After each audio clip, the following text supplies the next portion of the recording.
Yo le doy gracias a la hermana Mónica por sus oraciones, porque ella sabía que yo iba a ver este fin de semana, Sofía, a mi suegra. Y Mónica dice, le voy a tener en oración para que usted tenga paciencia. No, que es una buena mujer, no es una buena mujer. Es una buena mujer, me llevo bien con la suegra. Pero ¿sabe una cosa, Rosa? Mira, ella me da algo que mi mujer no me da. Porque a ella le gusta comprar las revistas del corazón.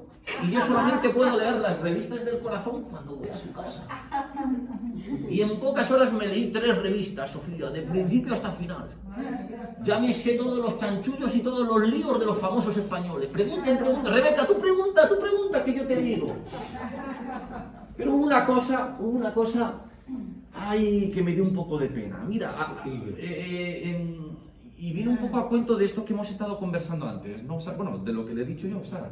El tema de que los hijos hablen de nuestro trabajo como padres, ¿no? ¿Y ustedes saben quién es el paquirrín? ¿Cómo se llama? El Francisco Rivera se llama, ¿no? Y yo, Ingrid, bueno, te voy a decir una cantidad que no va a entrar en tu cabeza. Y mira que eres joven, pero que ayer leía que en fiestas y en vicios se había gastado como 7 o 8 millones de euros. Si yo no tengo vida para ganarlo, Isaías, no tengo vida para ganar ese dinero. Y este tío se lo ha gastado en fiestas y en vicios. Y en vez de decir soy un cabra loca, no hay orden en mi cabeza. ¿Qué es lo que dice mamá? ¿La culpa de quién? De la pantoja. La culpa de mi madre porque no estuvo el tiempo que estuvo. Y vale, si a lo mejor es así, hijo. Si a lo mejor tu mamá se preocupó demasiado en ganar dinero, en ser famosa, y se olvidó de lo más importante que son los hijos. Herencia del Señor son los hijos. Lo más importante. A veces trabajamos y trabajamos. Que no va por ti, Sara, tú sigue trabajando, Sara. Trabajamos. ¿Y qué pasa con los hijos? Pero oye, Paquirrín, esa mujer te dio las oportunidades que el 99% de los españoles no pueden dar a sus hijos. Así es que tú también tienes mucha culpa. Y yo pensaba en esto que empezamos a conversar hace 2 semanas. Acerca de la restitución del agravio, de la restitución de la falta, que eso nos cuesta. Nos duele, ¿por qué? Porque somos orgullosos. ¿No, Jacqueline? Somos egocéntricos. Pensamos en nosotros mismos. Si yo estoy bien, ¿qué me importa el vecino? Pero como cristianos queremos que nuestro carácter, esas cosas que reflejan nuestra forma de ser, lo que hay en nosotros, que refleje ¿qué? Que está inundado por la presencia del Espíritu Santo. Porque nos guste o no nos guste, lo asumamos o no, siempre va a haber una batalla entre nuestro yo de la carne y ese yo que está inundado por el Espíritu Santo. Yo ya les dije hace 2 semanas que Pablo dijo que en algún momento nuestros cuerpos serán glorificados. Seremos reconocibles posiblemente, pero lo malo quedará desterrado. Por eso es que mi misión, mi deber, mi obligación como cristiano es confrontar, es batallar con ese ego que me tiene a mal traer. Que siempre me lleva a tratar de ser más que Sofía. Y que quede claro, Sofía, yo soy más que tú.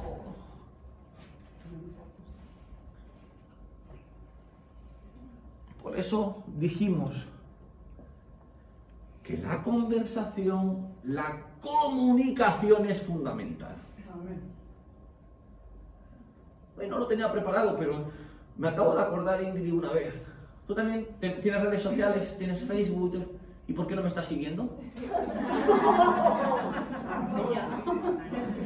Bueno, no, a ver si estoy hablando de la restitución de la agravio y ahora me voy a enfadar contigo, ¿no? Hoy tengo que guardar las formas por lo menos hoy, ¿eh? Pero tienes 3 horas para seguirme. Feli Miguel García. Bueno, ¿y por qué he dicho esto? Ya con el chiste ya me he equivocado. No es que me he equivocado, ya se me ha olvidado. Ya me parece a ti, se me olvidan las cosas. Bueno, lo que digo es qué importante es la comunicación, es la conversación, es tener la humildad para decir, pues tienes razón, Mónica, fui yo el que me equivoqué. Porque muchas veces, Alejandra, como cristianos, solamente nos preocupamos de estar bien con Dios. Hice algo malo, pues ya oro y le pido perdón. Claro, porque es más difícil llegar a tu hermano, llegar a tu vecino, llegar a tu familiar, llegar al prójimo y decir, lo siento. Casi como siempre fui yo el que me equivoqué. Tengo ese don para meter la pata. Y ya, va a ser un resumen no muy largo, ¿eh? Y ya vimos que hace 4050 años,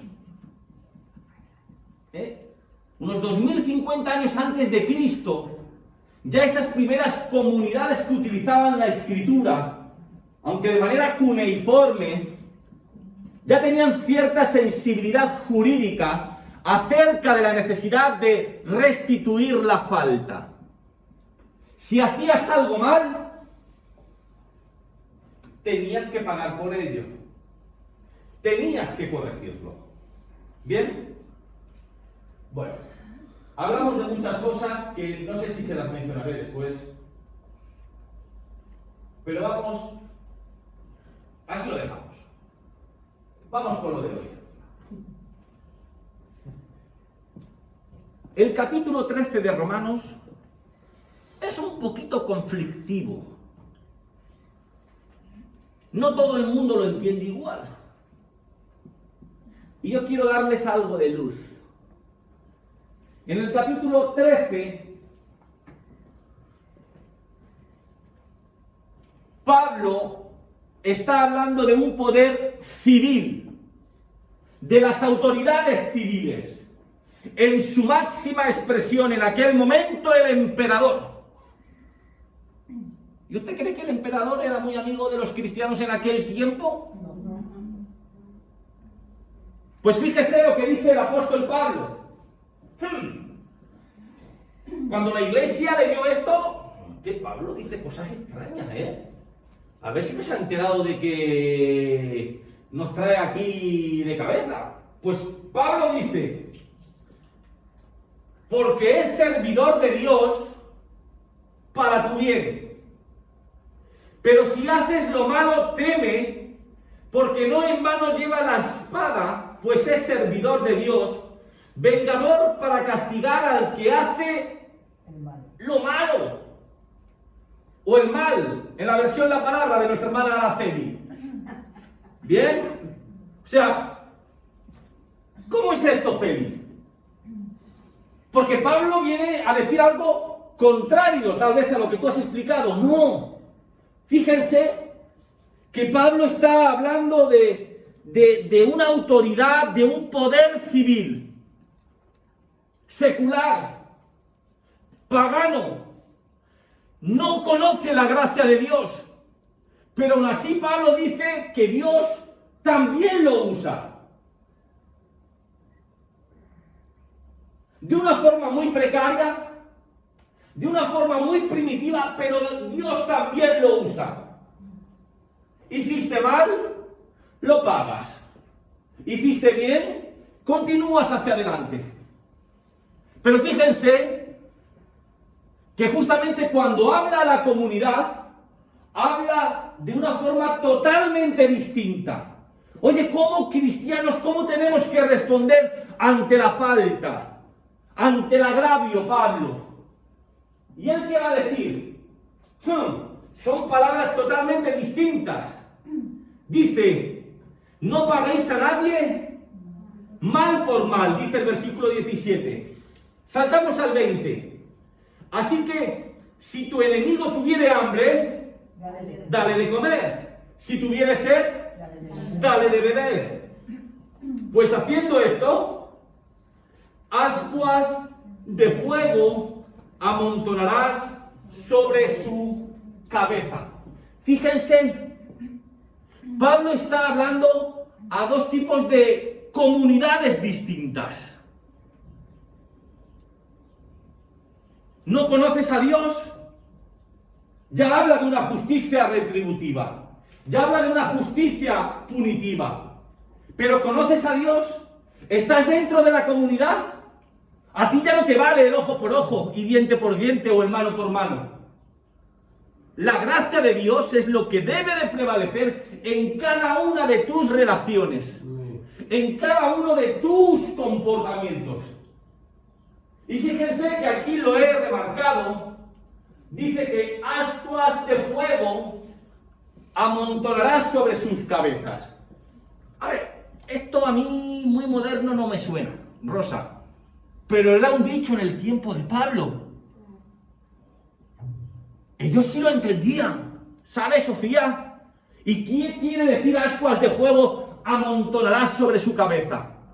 Lo que Pablo quiere decir es que cuando tú ante el mal respondes con el bien, cuando ante la falta tú respondes con una sonrisa, perdonando, con la gracia de Dios, hay una posibilidad de que esa persona que te ha hecho mal le dé por pensar, le dé por recapacitar y darse cuenta de lo equivocado que estaba.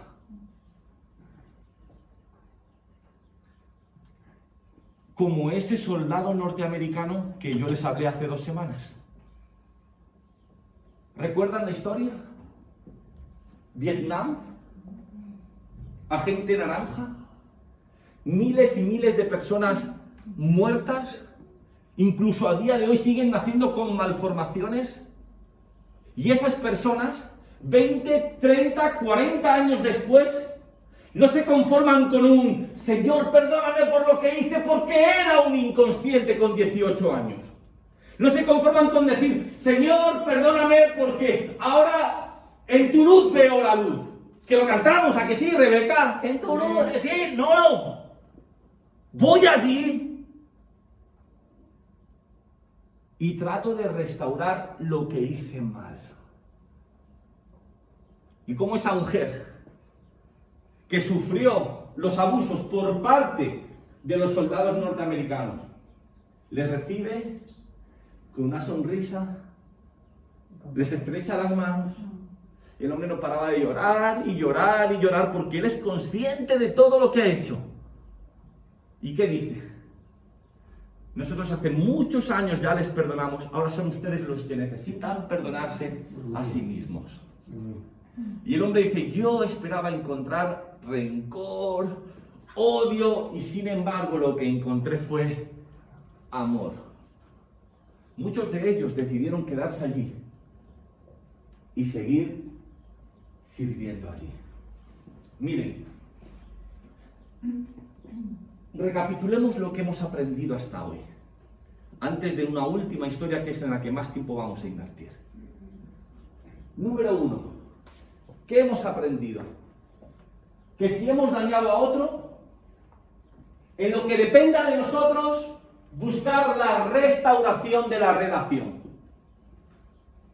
Y para eso, la comunicación es imprescindible.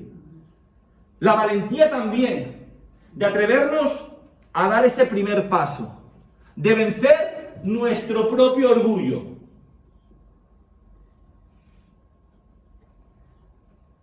Y que ahora me ha venido a la mente lo que iba a decir. cuando se me olvidó. Había una cosa así que lo vi en Facebook, Mónica, sobre cosas de, aunque estaba hablando con Ingrid en ese momento que se me fue la idea, de cuáles son las palabras más difíciles de pronunciar. Y uno decía, otorrinolaringólogo. Y uno decía, así, palabras muy extrañas. Y al final uno llega y dice, la palabra más difícil es perdón. Perdón. Perdón. Número 2, que aprendimos hace 2 semanas, que el culto a Dios no tiene efecto si mi relación con mi hermano está rota. ¿Recuerdan las palabras de Jesús? Si vas a dar la ofrenda y te acuerdas de que alguien tiene algo contra ti, y yo les dije, imagínense cómo se quedaron los sacerdotes cuando escuchan esto por parte de Jesús. Porque él lo que estaba diciendo es que entre el culto y la comunión con tu hermano, para él es más importante la comunión con tu hermano. Que a él nada le sirve, que estés peleado con todo el mundo, pero luego vengan los domingos a levantar las manos, a llorar, a gritar aleluya. Sentí que el Espíritu Santo me tocó. El Señor dice, no. Cuando tú te restauras con el hermano que estás molesto, con el que estás enfadado, tú estás restableciendo la comunión conmigo. No puede haber relación vertical si nos negamos a no subsanar nuestras relaciones horizontales. Número 3, que pedir perdón, que confesar el mal que he provocado es sanador para todos. Son palabras de Santiago. Confesaos vuestras faltas, confesaos vuestros pecados, para que así podáis ser sanados. ¿Qué hemos visto hoy? Que el estadio más básico de justicia es la justicia retributiva. Romanos capítulo 13. Sin embargo, el más alto, Romanos capítulo 12, es el perdón, es la gracia. Y esto, lo último, quien perdona abraza una nueva vida, una nueva oportunidad de seguir viviendo en otra coordenada. ¿De dónde aprendemos eso? ¿Ustedes se acuerdan de lo que Jesús dijo antes de morir? Oye, a mí siempre me dijeron que las primeras y las últimas palabras de un hombre son las más importantes. ¿Qué fue lo último que dijo Jesús? Padre, ¡háselos en el infierno! Padre, el que la hace la paga, no se te olvide. Oye, porque no fue un trago fácil, ¿eh? Lo pegaron, lo insultaron, lo escupieron. Oye, yo no sé si tú tienes sangre de horchata, pero si yo hubiera podido, cojo un palo y me pongo así, digo, no me... agarrarme con más clavos que no me queda uno. Ahí con el palo. Chico, pero claro, yo no soy el Hijo de Dios, Ingrid. Yo no soy el Dios encarnado. Él no piensa como yo. Él dice, Padre, perdónalos, porque no saben lo que hacen. Así que, ¿qué es lo que me da por pensar a mí, Juan Carlos? Que sin perdón no hay resurrección. Él sabía que Dios lo iba a resucitar, pero antes tenía que perdonar. ¿Se imaginan al Dios hecho carne yéndose con rencor? Tenía que perdonar. Padre, perdónanos, porque no saben lo que hacen. Miren, hermanos, esta es la última historia y es en la que baso la predicación de hoy. Lo estudiamos en Hechos capítulo 13. ¿Verdad, Pedro José? La iglesia en Jerusalén es una iglesia preciosa. Es una iglesia bonita, compuesta en su mayoría por judíos. Los cultos son fantásticos, la comunión es increíble, todo va bien. Bueno, estoy yo aquí edulcorando mucho la cosa, ¿no? Pero todo va bien hasta la muerte de Esteban. Y ella se nos dice en Hechos capítulo 8, creo que versículo 1, que tras la muerte de Esteban, los cristianos son perseguidos y como consecuencia de esa persecución son dispersados. Cada uno se va para un lado porque ¿qué es lo que quieren hacer? Salvar su vida. Les empiezan a perseguir. Sabemos que muchos de esos cristianos se van a un lugar que se llama Antioquía. Y allí forman una iglesia sin la intervención, sin la participación de ninguno de los apóstoles. Los cristianos que se han dispersado eligen la iglesia. Luego ya sí, con el paso del tiempo, un Pablo ya convertido, un Pablo que ya no se dedica a perseguir, sino que se dedica a proclamar el Evangelio del Señor, ya forma parte de esa congregación. Y también se nos dice, allá por el capítulo 13, que el Espíritu Santo habla a la comunidad. Y apartan a Pablo y a Bernabé para que emprendan un viaje misionero. Y Hechos capítulo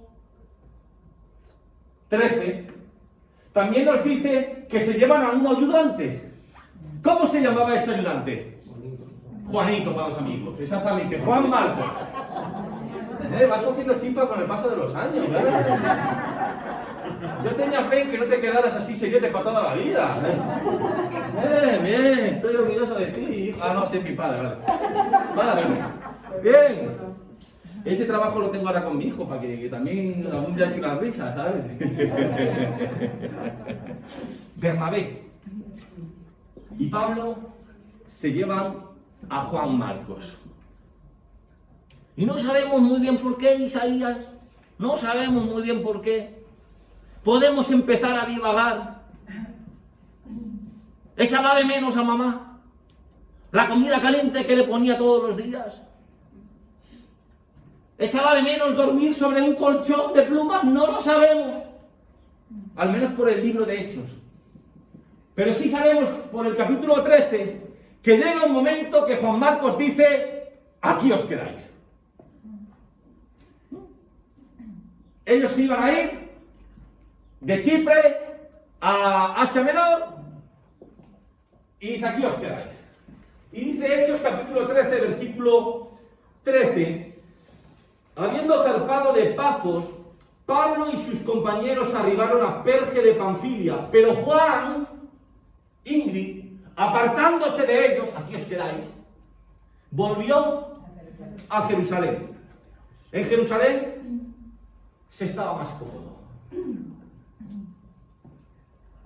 Bueno, Mónica, usted que está estudiando en el seminario, Pablo y Bernabé, ¿se echaron atrás? No. ¿Prosiguieron? ¿Y fue un éxito el primer viaje misionero? Impresionante. La cantidad de personas que se convirtieron. La cantidad de personas que escucharon el Evangelio del Señor. Y no sabemos, 1 año, 2 años después, 3, no sabemos. Pero tiempo después, cuando finaliza ese primer viaje, van a la iglesia de Jerusalén para dar cuenta de lo que han hecho, de las conversiones que han habido. En Jerusalén está todo el mundo contento y toma una decisión fundamental para el cristianismo. Eso está en Hechos capítulo 15. ¿Cuál es esa decisión? Que estos gentiles que se han convertido al Señor no tendrán que circuncidarse. ¿Vale? Así que ellos, ¿qué hacen? Muy contentos y muy alborozados, deciden volver a Antioquía para comunicar esas nuevas noticias a la iglesia. Hermanos, los gentiles no tendrán que circuncidarse. Y lo celebran. Y yo creo que Pablo está todo motivado y dice: yo quiero volver a emprender un nuevo viaje misionero. Oye, Bernabé, volvamos a salir. Tengo ganas de volver a ver a los hermanos y de predicar en nuevos sitios. Y Hechos capítulo 15 nos dice que cuando ya están ahí en el puerto, Pablo lleva a un nuevo joven. Timoteo. Todavía no. No. Silas. Ah, Silas. Pablo se lleva a Silas. Pero Juan Marcos se presenta en el muelle ¿con quién? Con su sobrino Juan Marcos. ¿Y qué dice Hechos capítulo 15, 38 al 39? Dice, pero a Pablo no le parecía bien llevar consigo al que se había apartado de ellos desde Panfilia y no había ido con ellos a la obra.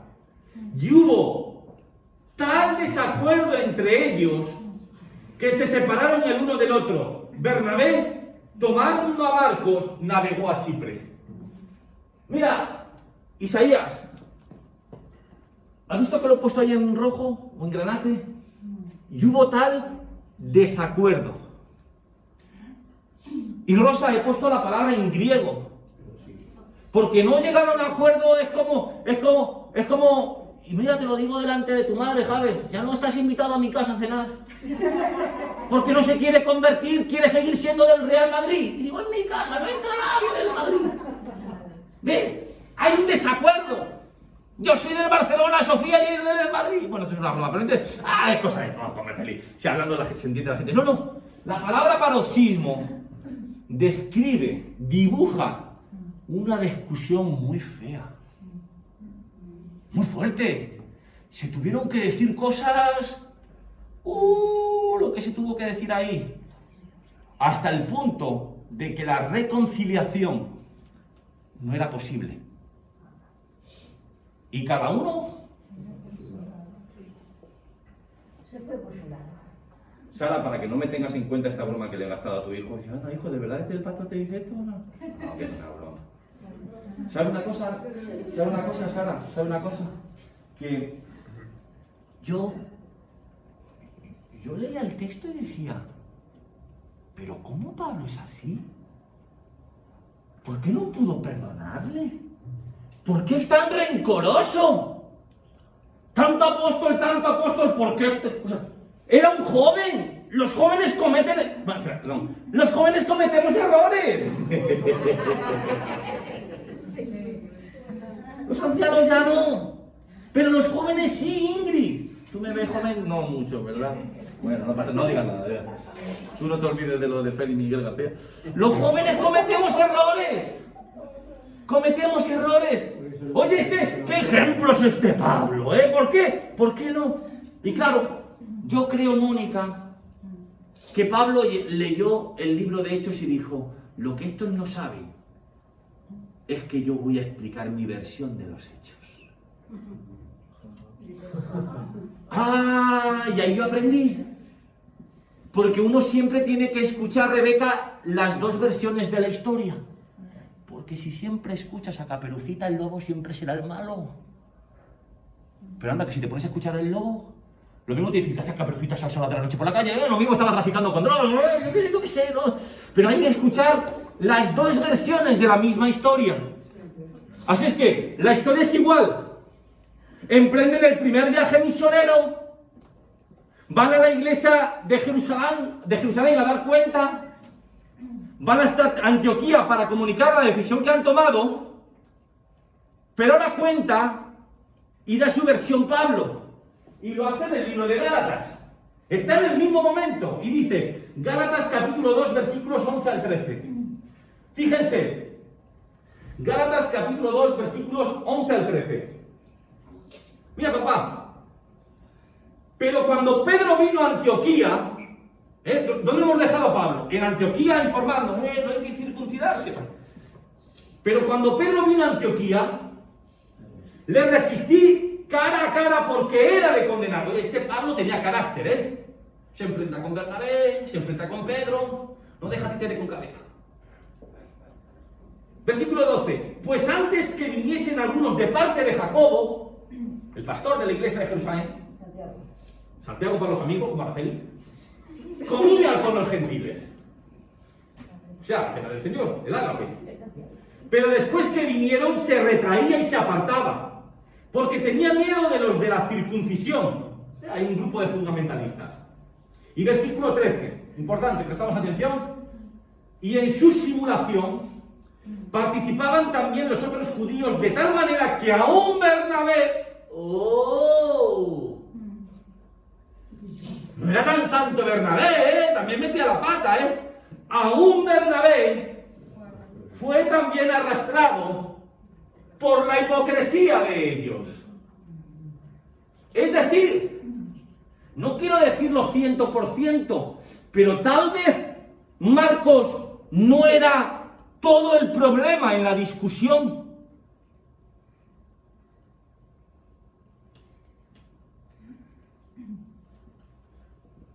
Tal vez el meollo de la cuestión estaba en que Bernabé, como Marcos, como Pedro, no tenían una mentalidad tan abierta acerca de la gracia de Dios y querían seguir haciendo acepción de personas. Y Pablo dice, sí, muy hermanos en la fe, todo lo que tú quieras, pero ellos por un lado y yo por otros, porque no pensamos lo mismo.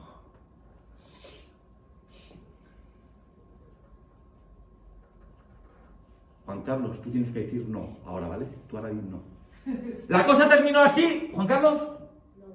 Bien, no te lo reveló carne ni sangre, hijo. Muy bien, ¿no? Hubo restauración. Dice 2 de Timoteo capítulo 4, versículo 11. Rosa, Pablo está en la cárcel. Muy mayor ya. De la edad de, no sé, muy mayor. Y dice, solo, ya no has visto nada, tú no has visto nada. Y dice, solo Lucas está conmigo, toma a Marcos y tráele contigo porque me es útil para el ministerio. Algo no entendido. Araceli, y miren, y es más, la cosa no acaba así. Mira lo que dice Pedro, Alberto, primera de Pedro, capítulo 5, versículo 13. La iglesia que está en Babilonia, elegida juntamente con vosotros, y Marcos, mi hijo, os saludan. Voy a terminar de esta forma la predicación de hoy. Esto no está en la Biblia, pero me permite, Rosa, que vuele mi imaginación y me imagine lo que pudo pasar. Hechos capítulo 15, Bernabé y Juan Marcos para Chipre. Pablo se va con Silas. Sabemos por el Nuevo Testamento que Pablo no tenía ningún problema con los jóvenes. Porque, ¿qué es lo primero que hace cuando llega a Listra? Coge a Timoteo. Es decir, Pablo no tenía ningún problema con los jóvenes. Y esto es lo que yo quiero imaginarme. En algún momento, Bernabé y Juan Marcos recapacitan y llegan a la conclusión de que Pablo tenía razón. De que ellos no se habían comportado como debían. Y quiero imaginarme que Pedro, porque oye, luego Pedro coge de colaborador a Juan Marcos. Quiero imaginarme que en algún momento de la historia Pedro va a Chipre, a la casa donde se alojan, y va a visitarlos.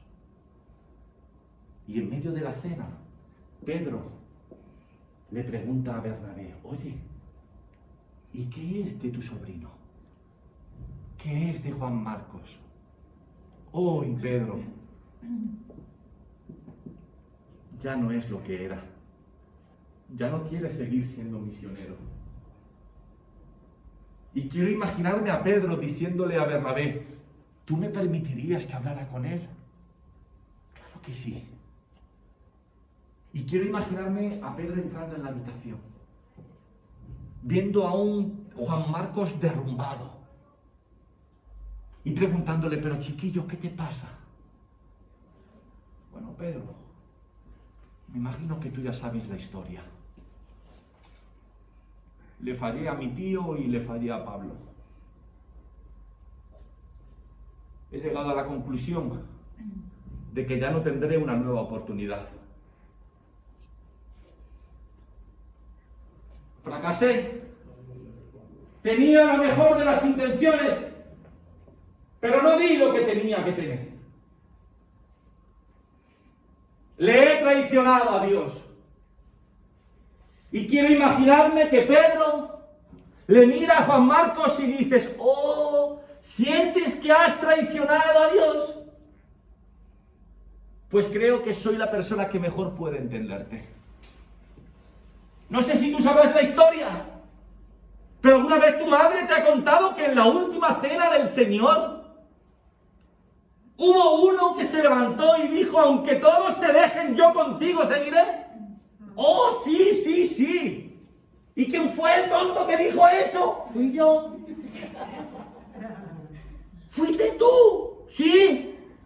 Y no solo eso, sino que en el patio del sumo sacerdote me preguntaron o me decían, tú estabas con él, tú estabas con él, tú estabas con él. Y yo decía, no, yo no. Yo no le conozco a este Galileo. Yo no. Y Pedro, ¿y todavía sigues aquí sirviendo al Señor? Claro que sí. Porque Él me dio una segunda oportunidad. Y mira que yo le dije, oye, mira, que mi amor no está a la altura. Yo le dije, mira que te quiero y te amo, Señor, porque me preguntó hasta 3 veces, las mismas veces que yo le traicioné. Si Dios me perdonó a mí, que soy un cabezón, si Dios me perdonó a mí, que primero hablo y luego pienso, ¿cómo no lo va a hacer contigo? Que recién estás empezando en la vida. Y no solo eso, Juan Marcos, quiero decirte una cosa. Hace muchos años que tengo una idea en mi mente. Quiero recopilar todo lo que aprendí del Señor, todo lo que viví con Él. ¿Te gustaría acompañarme y ser mi secretario? La historia nos revela que el Evangelio de Marcos es el primero que se escribió. Y el Evangelio de Marcos es la recapitulación de la predicación del apóstol Pedro. Y Eusebio de Cesarea, el primer historiador de la iglesia, dice que cuando la iglesia va a predicar a África por primera vez, el primer misionero, el primer pastor en Alejandría, ¿te suena de algo la ciudad, hijo? No quiero decir nada. El primer pastor en Alejandría, ¿quién fue? Juan Marcos. Termino. Todo lo que hemos venido aprendiendo a lo largo de estas 2 semanas, ¿a qué nos invita Sofía?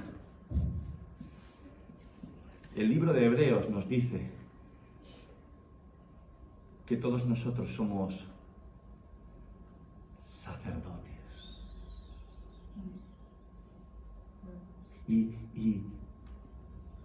usted sabe lo que significa la palabra sacerdote. Constructor de puentes. Todos hemos sido llamados a construir puentes. ¿No se dan cuenta de que muchos cristianos, en lugar de construir puentes, levantan muros? Que quede claro la diferencia entre tú y yo. Constructores de puentes. Amén. El Señor vino a reconciliar al mundo consigo. Amén. Y yo quiero invitarles, hoy que es el último domingo de año, a que seamos valientes. A que de nada nos sirve que creamos que estamos bien con Dios cuando no soy capaz de estar bien con mi hermano. Por eso les recuerdo el texto que da título a la predicación. El que dice que ama a Dios, pero no es capaz de amar a su hermano. Alejandra es un mentiroso. Mira, para que se ría. Uy, mira que tengo página. Mira, es un Pinocho. Mentiroso.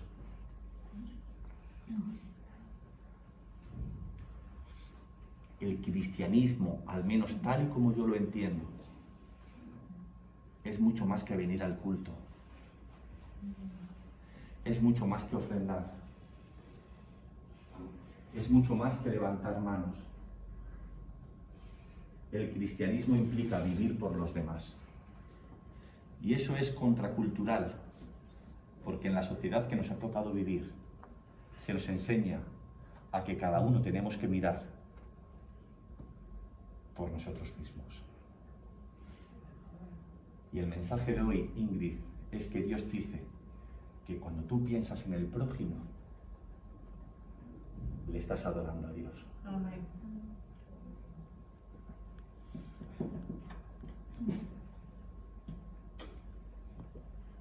Así que les invito, les planteo este desafío como personas, como cristianos. A pesar de que muchas veces somos como Juan Marcos, a pesar de que muchas veces somos como Pedro, pero que luchemos no solamente por mantener nuestra relación bien horizontal, sino también vertical. Que Dios me los bendiga.